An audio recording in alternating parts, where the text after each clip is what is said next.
Welcome to Stepping into Divinity, the podcast that invites you on a transformative journey towards embracing your most authentic self and unlocking boundless potential within. I'm your host, Jerica Love, but please call me Mahal, and I am truly honored to be your guide on this path of self-discovery, healing, and empowerment.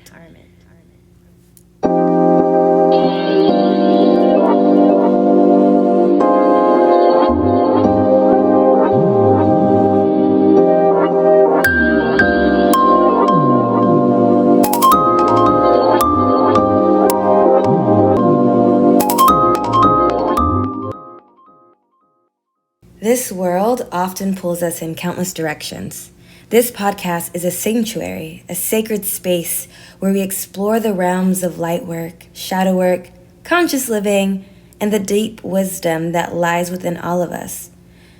Each episode is a step towards understanding the intricate tapestries of our lives, woven with the threads of spirituality, everyday experiences, and the pursuit of our truest selves.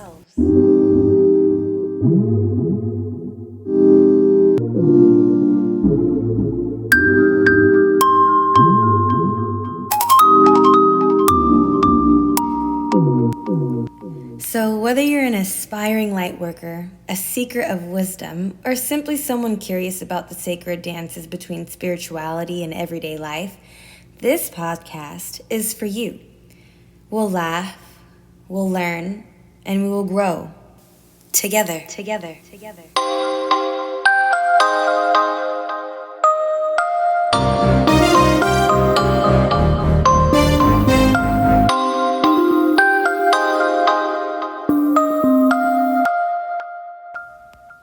This episode is all about embracing your authenticity.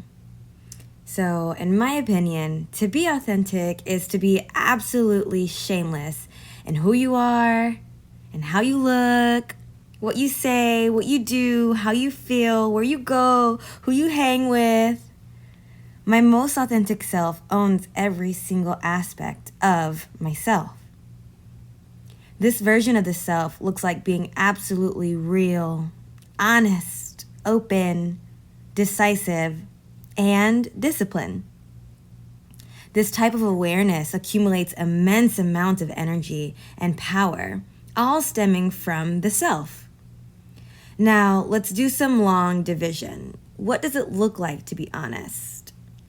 My honesty comes from a whole space. Naturally, I think dark first.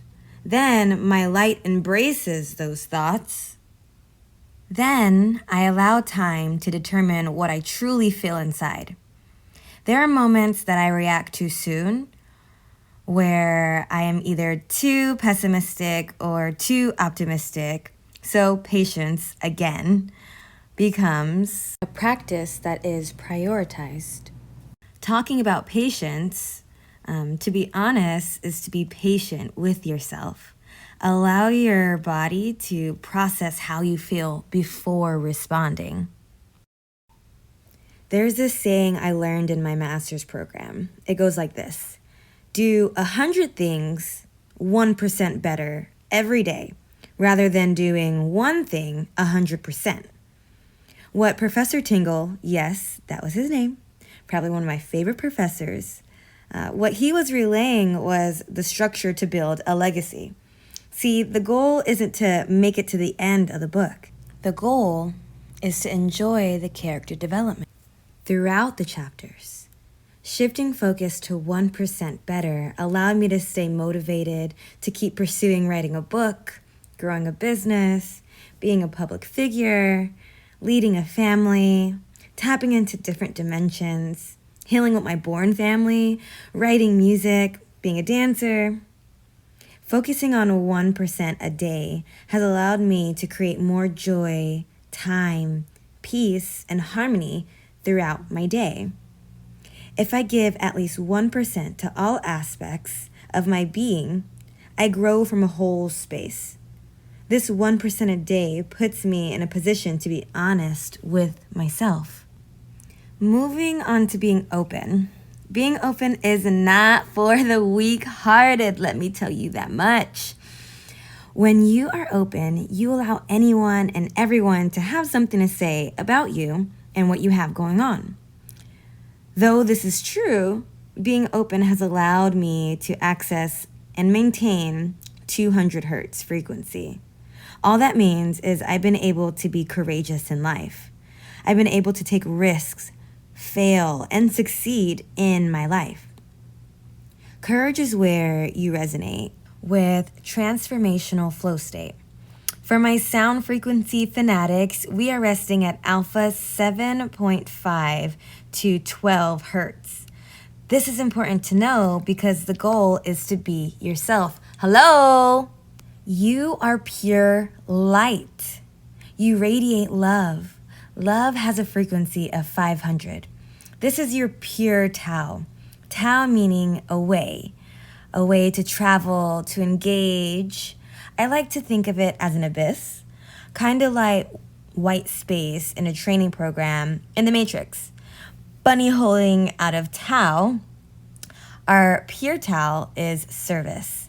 Love, in essence, is a service to yourself and to others. Love is neither created nor destroyed. It always tells the truth. Love is compassionate, forgiving, merciful. The list can go on. And in all honesty, love is a sense of gratitude.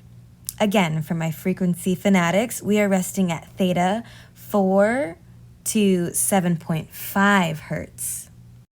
Okay. Let's bunny hole back to the main focus, that being some characteristics of authenticity. We talked about openness, we talked about honesty. Let's talk about decisiveness. To be decisive, man, there needs to be a type of trust that is unwavering with God or your light source energy.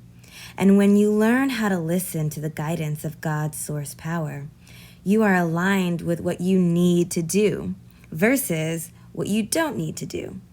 What to entertain versus what not to give energy to. God guides and I listen. Now, please don't get me wrong. I am not a perfect listener, though I am and will always be learning how to do it.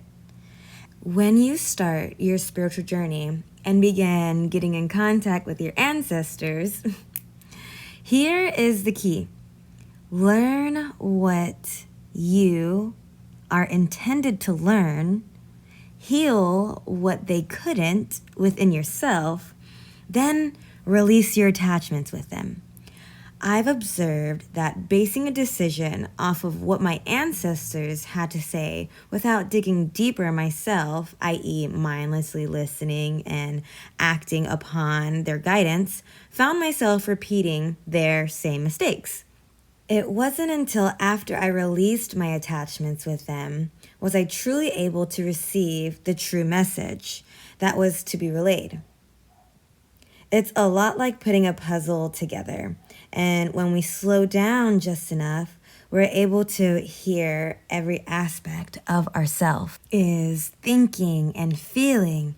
This looks like paying attention to my inner child self, adult self, ego, shadow self, God, divine light self, ancestral deity self, and determining how I'd like to respond. Moving to being disciplined, man, this lesson is real. Discipline is something I ran away from in my earlier phases of growing up. So for this lesson, I thank sports. I thank my parents, my siblings, my past professors. Big thank you to kids and past relationships. After self-reflecting, I am beyond blessed to have the obstacles that I had. With discipline comes freedom. To be free, and I mean truly free, I believe that you need to be able to think for yourself, do for yourself, feel for yourself, manage your time, organize your mind, incorporate rest, remember to have fun. Oxford Dictionary says that discipline is the practice of training to obey rules or code of behavior It is also seen as a branch of knowledge that is studied in higher education. So if you can train yourself to listen to what all these aspects of yourself is telling you, plus your external environment, then you are truly free. And in that, expressing your most authentic self. Y'all, let me know what you think of that perspective. So, boom, we have honesty plus openness plus decisive plus discipline equals authenticity. And then I think to myself, how does authenticity and spirituality intertwine, right? Let's start with some definitions. Again, Oxford defines authentic as undisputed origin, genuine, and that spirituality means the quality of being concerned with the human spirit or soul as opposed to material or physical things. To recognize a feeling or sense of something greater than the physical self. Now, I believe that the two worlds mesh when you seek your authenticity or your origin. You come to find that your divine nature looks a lot like God, or the universe, or source. And as you seek to be you, you learn how to align with your inner truth. You learn how to honor your divinity, and you gradually feel comfortable with being vulnerable.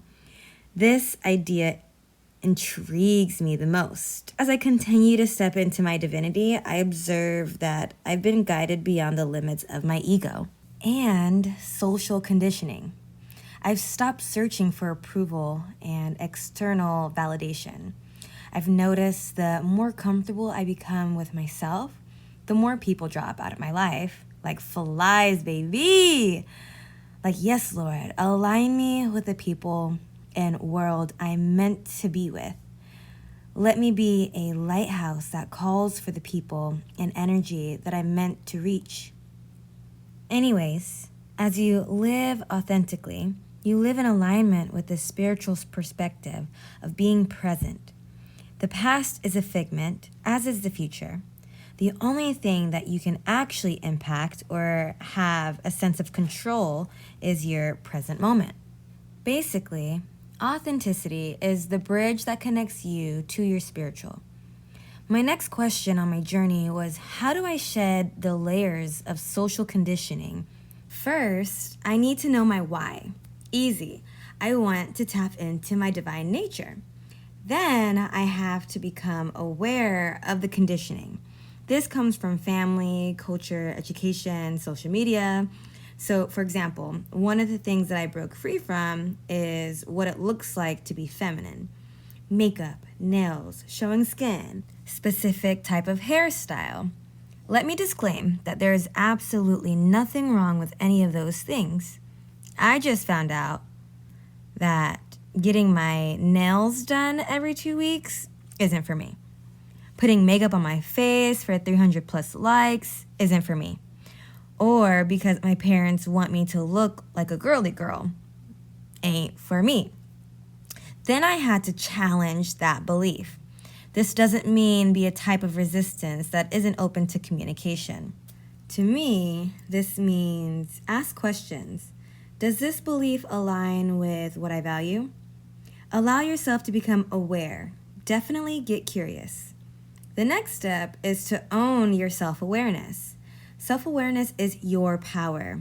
I am telling you, the more you know and nurture yourself, less people are going to be able to tell you about you. When I allow myself to self-reflect and become mindful about my actions, behaviors, and patterns, I step into empowerment. Allow yourself to think, am I doing this because I find reason in this? Or am I doing it because I was told it was a reasonable decision? So boom, now we are in a space where it's important to have critical thinking skills, more questions. Are you basing how you feel off of personal experience, or are you basing it off of external emotions? Do you not associate yourself with someone because they did you dirty or because your friend said they did them dirty? This ability to think for yourself ultimately empowers you. After you've thought things out, now it's time to activate your throat chakra. Allow the self to be comfortable to express your emotions. Giving myself permission to have a voice was a big step for me. I was the youngest child for a hot minute, and it felt as though I was oftentimes hushed of my opinion because she doesn't know what she's talking about.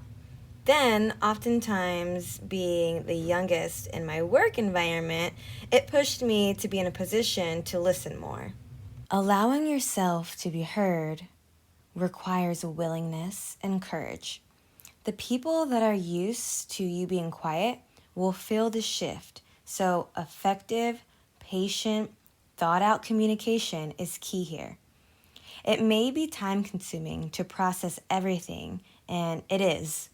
In my experience, though, it pays off in the long run, especially if your goals align with stability, longevity, passive income, and building a legacy. Let's recap. We recognize the conditioning behavior, challenge that belief around the behavior, embrace the fact that you are now self-aware, allow yourself to be a critical thinker, then find it in you to speak up about how you truly feel. Every day, I remind myself the only one that gets to define who I am is me. Doing this has allowed me to reclaim my personal power, and you can do it too. You are the author of your own story. Don't let Dan or Cheryl hurt your feelings and gossip stop you from your mission. Let me throw another disclaimer out there. None of what I'm saying to do is easy. One thing I continue to overcome is limiting beliefs. Conditioning often creates limiting beliefs about what you can accomplish or who you can become. If no one has told you, I will. You are able to replace these limiting beliefs with empowering words of affirmation. My I can and I will game, strong. Recognize that you don't have to fit into the boxes that were made for you. Define your success on your terms based on your values and aspirations. As I continue to evolve, I see my beliefs and perspective shift. See, I've come to learn that there is fluidity in growth. Do you give yourself permission to adapt and evolve?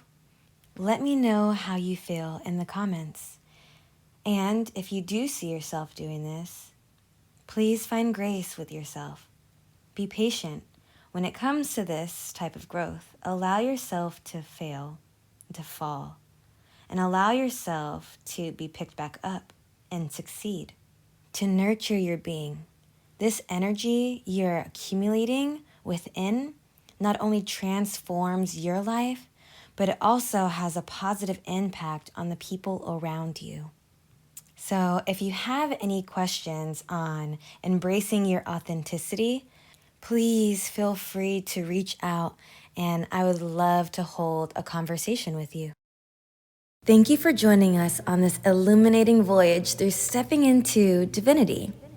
Remember that your journey is a sacred one, and the light you carry within you is a beacon of transformation.